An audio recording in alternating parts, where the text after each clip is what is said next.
Welcome to this video. We play against Tojik Dalibor, and the game starts.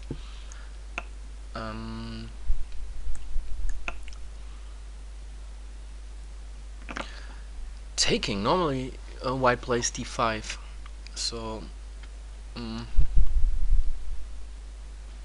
I guess we just take the pawn back.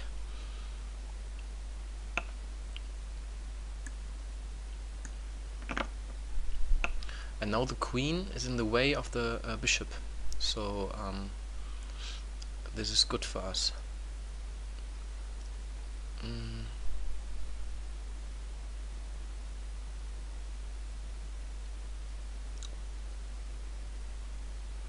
Well, let's find Kettle.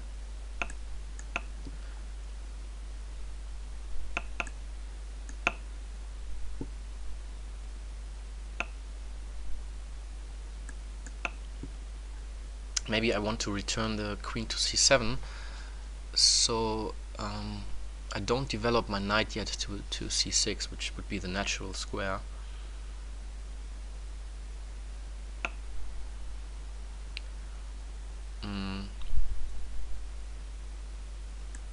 Okay, let's avoid that white can play knight b5 at any time.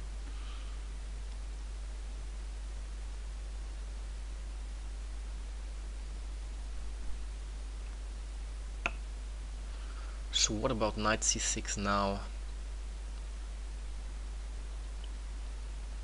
Just threatening knight e5 and knight c4.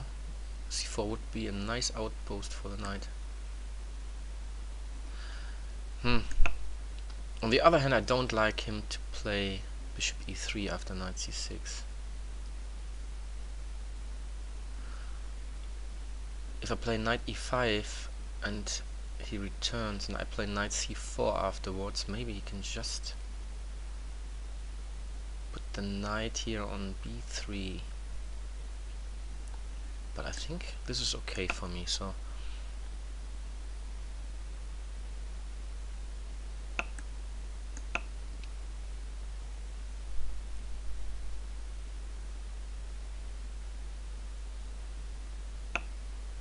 alright. And now knight c4. Yeah, if he moves the knight to b3, I can take here on e3, which would be really good for me. But here, taking on e3 is also very good. So let's do this. And so I destroy his pawn structure.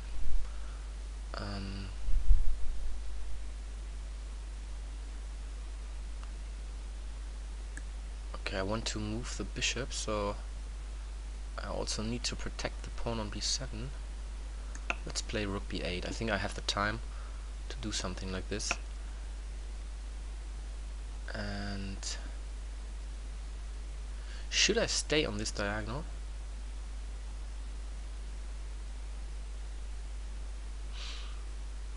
If I really want to, I can play e5 and take here on e3. I don't see a reason why I shouldn't stay here. I mean, I want to play b5 anyway. Later, of course not now, because knight c6 would be very bad for me. But what about playing something like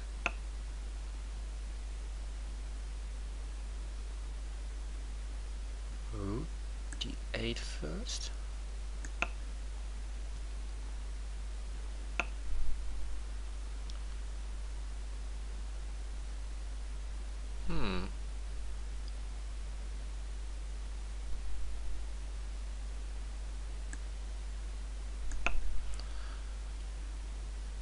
Okay, I want to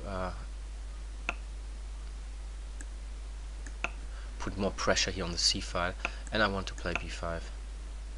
So c4 is under control now. And now I think I move my knight to e5. And e5 is a very, very beautiful outpost for the knight. Let's stay here on the black squares like this.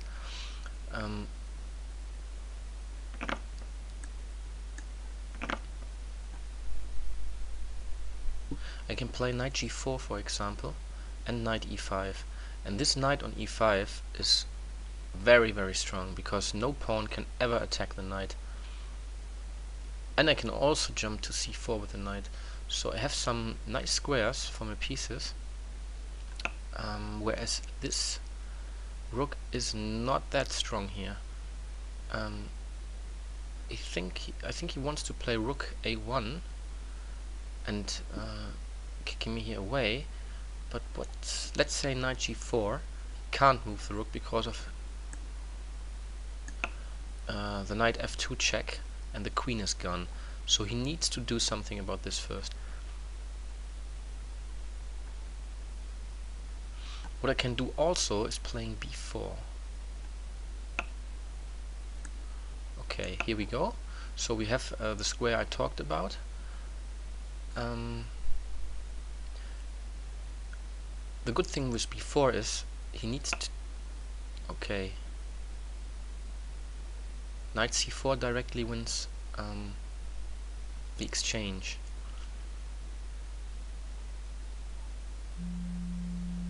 Okay, let's do this.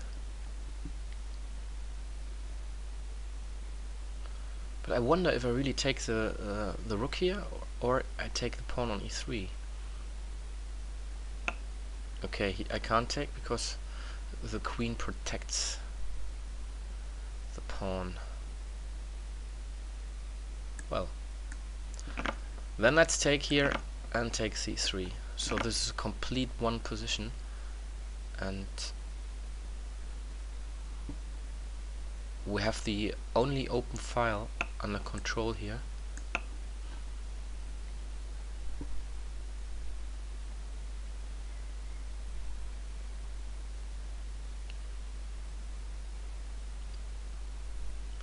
Bishop e5 would be an idea to weaken his kingside position even more.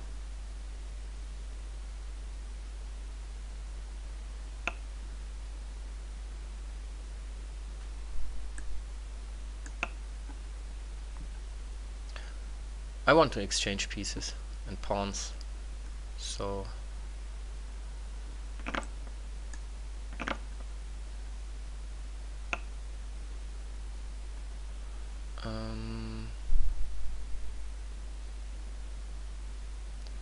what about rook b8?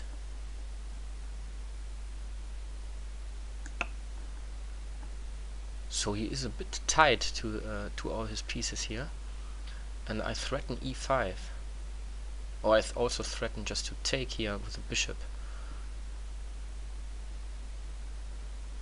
I think this is both okay, but because I want to exchange pieces, maybe bishop e5 is even better.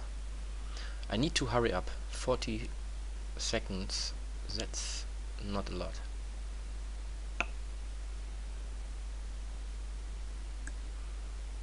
Okay, here we go.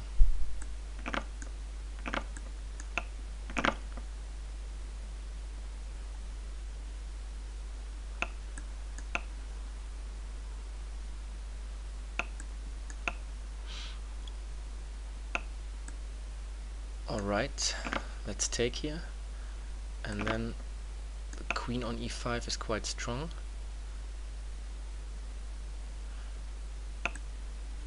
What is this? He just blunders his queen. Okay, I take everything I can. Yeah. Oops, the game is still running. I thought he resigned. This was my mistake. Let's see. And now queen g2. Okay.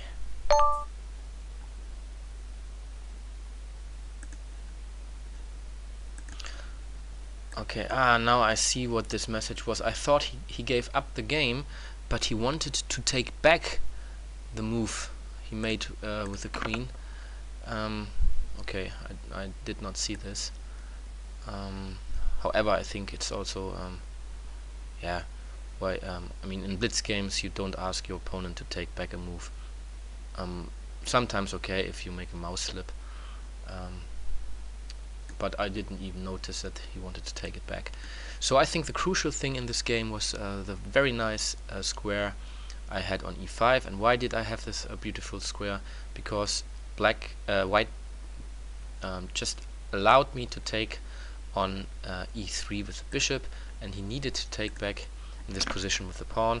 So this pawn formation again is a double pawn, which is not very good, because there's no possibility for white anymore to attack my pieces on e5 with a pawn.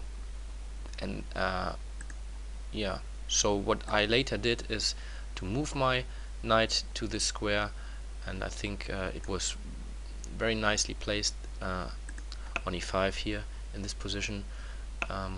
Knight e5, it controls the whole board. It protects f7, it attacks the queen, it can jump to c4, and as you see here, it already made a crucial advantage in material after knight c4. So this knight was a monster knight, and it could be such a strong knight because of the weaknesses with the double pawns here.